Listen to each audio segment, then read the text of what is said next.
ನಮಸ್ಕಾರ ವೀಕ್ಷಕರಿಗೆ, ND plus ವಾರ್ತೆಗೆ ಸ್ವಾಗತ. ಇನ್ಸ್ಟಾಗ್ರಾಂ ರೀಲ್ಸ್ ಜಗಳಕ್ಕೆ ಬಲಿಯಾದ ಯುವಕ, ಇತರ ಆರೋಪಿಯನ್ನು ಬಂಧಿಸುವಂತೆ ಮೃತ ತಾಯಿಯ ಆಗ್ರಹ. ಕಾರವಾರ ನಗರದ ನಂದನ್ಗದ್ದ ಅಂಬೇಡ್ಕರ್ ಕಾಲೋನಿಯ ರೋಷನ್ ಹುಲಸ್ವಾರ್ ಕೊಲೆ ಪ್ರಕರಣದ ಉಳಿದ ಆರೋಪಿಗಳನ್ನು ತಕ್ಷಣ ಬಂಧಿಸಬೇಕು ಎಂದು ಮೃತನ ತಾಯಿ ಶಕುಂತಲಾ ಹುಲಸ್ವಾರ್ ಆಗ್ರಹಿಸಿದ್ದಾರೆ. ಮಂಗಳವಾರ ಸುದ್ದಿಗೋಷ್ಠಿಯಲ್ಲಿ ಮಾತನಾಡಿದ ಅವರು, ಇನ್ಸ್ಟಾಗ್ರಾಂ ರೀಲ್ಸ್ ಜಗಳಕ್ಕೆ ಸಂಬಂಧಿಸಿದಂತೆ ಮೂವರು ಸೇರಿ ಮಗನ ಮೇಲೆ ಹಲ್ಲೆ ನಡೆಸಿ ಕೊಲೆ ಮಾಡಿದ್ದಾರೆ. ಆದರೆ ಪೊಲೀಸರು ಕೇವಲ ಒಬ್ಬನನ್ನು ಮಾತ್ರ ಬಂಧಿಸಿದ್ದಾರೆ. ಹಲ್ಲೆ ನಡೆಸಿ 2 ವಾರ ಕಳೆದರೂ ಇನ್ನೂ ಸರಿಯಾದ ತನಿಖೆ ಪೊಲೀಸರಿಂದ ನಡೆದಿಲ್ಲ. ಬಡತನದಲ್ಲೂ ಸಾಲ ಸೋಲ ಮಾಡಿ 10 ಲಕ್ಷಕ್ಕೂ ಅಧಿಕ ಹಣ ಖರ್ಚು ಮಾಡಿದರೂ ಮಗನನ್ನು ಉಳಿಸಿಕೊಳ್ಳಲು ಸಾಧ್ಯವಾಗಲಿಲ್ಲ. ಉಳಿದ 2 ಆರೋಪಿಗಳಿಂದ ಈಗ ಮೃತನ ಸಹೋದರ ಪ್ರಜ್ವಲ್ಗೆ ಜೀವ ಬೆದರಿಕೆ ಬರುತ್ತಿದೆ ಎಂದು ಆರೋಪಿಸಿದರು. ಮಾಜಿ ನಗರಸಭೆ ಸ್ಥಾಯಿ ಸಮಿತಿ ಅಧ್ಯಕ್ಷೆ ಮಾಲಾ ಹುಲಸ್ವಾರ್ ಮಾತನಾಡಿ, ಘಟನೆ ನಡೆದು 16 ದಿನಗಳಾದರೂ ಯಾವುದೇ ಜನಪ್ರತಿನಿಧಿಗಳು ಸಂತ್ರಸ್ತ ಕುಟುಂಬಕ್ಕೆ ಭೇಟಿ ನೀಡಿಲ್ಲ. ಸರ್ಕಾರ ಈ ಬಡ ಕುಟುಂಬಕ್ಕೆ ಪರಿಹಾರ ನೀಡಬೇಕು ಮತ್ತು ನಗರದಲ್ಲಿ ಹೆಚ್ಚುತ್ತಿರುವ ಮಾದಕ ವಸ್ತುಗಳ ಹಾವಳಿಗೆ ಪೊಲೀಸರು ಕಡಿವಾಣ ಹಾಕಬೇಕು ಎಂದು ಒತ್ತಾಯಿಸಿದರು.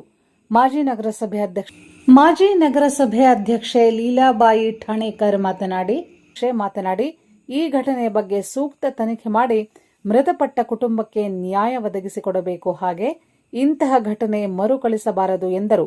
ಸುದ್ದಿಗೋಷ್ಠಿಯಲ್ಲಿ ಶಾಂತಾರಾಮ್ ಹುಲಸ್ವಾರ್, ದೇವಾನಂದ ಸೇರಿದಂತೆ ಹಲವರು ಉಪಸ್ಥಿತರಿದ್ದರು.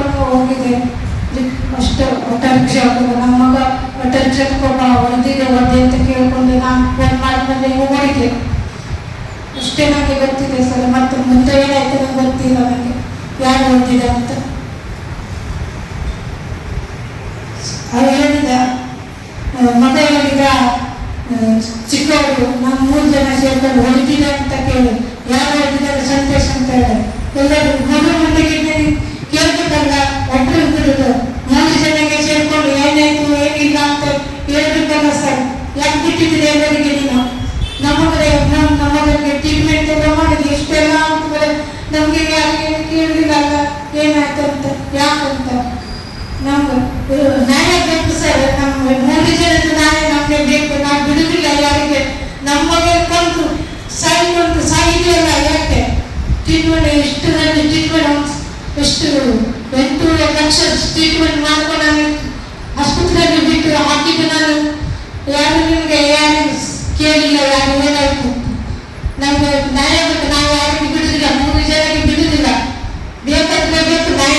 ನಮ್ಮ ಮಗನಿಗೆ ಸಾಯಿದೆ ಅಲ್ಲ, ಯಾಕೆ ಆ ಥರ ಮಾಡ್ಕೊಂಡು ಕೇಳ್ಬೇಕಲ್ಲ. ಮನೆಯವರು ಏನಾಯ್ತು ಏನಿಲ್ಲ ಅಂತ ಅಮ್ಮ ಕೇಳ್ಬೇಕು, ತಮ್ಮರಿಗೆ ಕೇಳ್ಬೇಕು, ಅಕ್ಕ ತಂಗಿದ್ರೆ ಎಲ್ಲರೂ ಕೇಳ್ಬೇಕಲ್ಲ.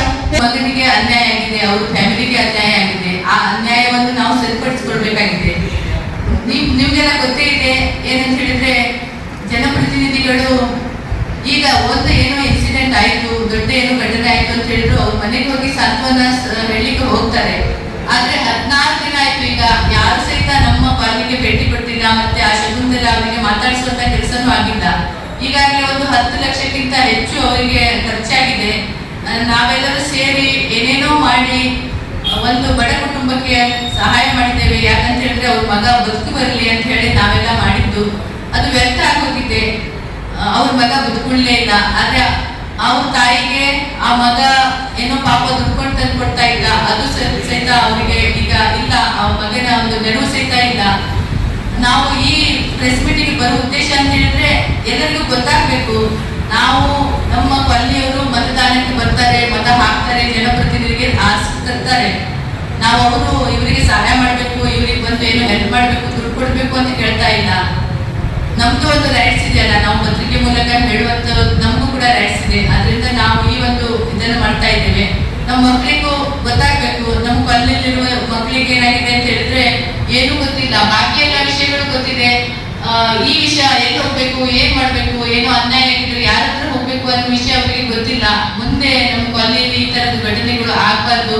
ಇದಕ್ಕೆ ನಾವೆಲ್ಲರೂ ನಮ್ಮ ಇರುವಂತ ಜನರು ಆ ಕೊಲ್ಲಿಯಲ್ಲಿ ಈ ಘಟನೆ ಇನ್ನು ಮುಂದೆ ಆಗ್ಬಾರ್ದು ಅಂತ ಏನಾದ್ರೂ ಮಾಡ್ಬೇಕು ಅನ್ನೋ ಉದ್ದೇಶನೂ ಕೂಡ ನಮಗಿದೆ.